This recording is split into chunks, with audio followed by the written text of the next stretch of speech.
গাইছ মোৰ ডাঙৰ সৰু ল'ৰা এইটো সৰু ল'ৰা মোৰ এইটো সৰু ল'ৰা কিয় গেলি মোৰ সৰু ল'ৰাটো গাইছ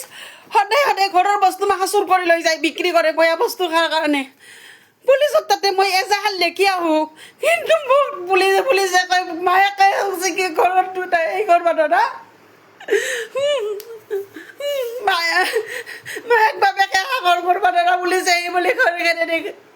মই থাক বাদৰাইছোঁ ঘৰৰ যিমান বস্তু আছে চব বিক্ৰী কৰি দেই ডাঙৰটো বাপুৰ ব্লুটো কাপোৰ সোণা ৰূপা যিমান আছে পিতালৰ বাচন গোটেই বিক্ৰী কৰিছে আৰু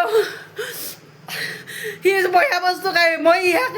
তেজপুৰতো নিছোঁ তেজপুৰতো চিকিৎসা কৰি আছোঁ ই কৰোঁ বুলিয়ে কৰে মই পুলিচৰ তাতে কিমান বাৰ গৈছোঁ এজাহাল লিখি আহিছোঁ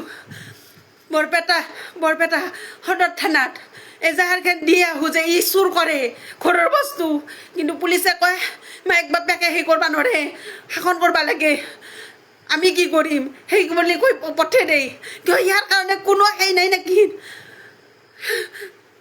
কোনো ধৰণৰ ইয়াৰ কাৰণে সেই থাকে সি ইমান দুখ কৰি থাকিব আজি আমি যদি মাৰি পেলাওঁ আমাৰ ওপৰত আইনী ব্যৱস্থা কৰিব ইয়াৰ ওপৰত কিয় আইনী ব্যৱস্থা নকৰে আজি ডাঙৰটো ল'ৰাই যদি ইয়াক মাৰি পেলোঁ তেতিয়াহ'লে পুলিচ গাড়ী আহিব ঘৰক লগিন আমাক জেলত থোৱাৰ কাৰণে কিন্তু সি ইমান দিগদাৰ দিছে ইমান ঘৰৰ বস্তু বিক্ৰী কৰি আছে এজাহাল লিখি দিওঁ কিন্তু ইয়াৰ কাৰণে কোনো নাই 18 বছৰ হোৱা নাই সেই বুলি কয় 18 বছৰ আইনী ব্যৱস্থা কৰিব নোৱাৰোঁ কিন্তু 18 বছৰৰ তলত চলিটোক যদি আমি কিবা কাৰণত আমাৰ হাতত মৰে তেনে আমাৰ ওপৰত আইনী ব্যৱস্থা কৰিব পুলিচে সদৰ থানাত মই এজাহাল লিখি দি আহিছোঁ বৰপেটা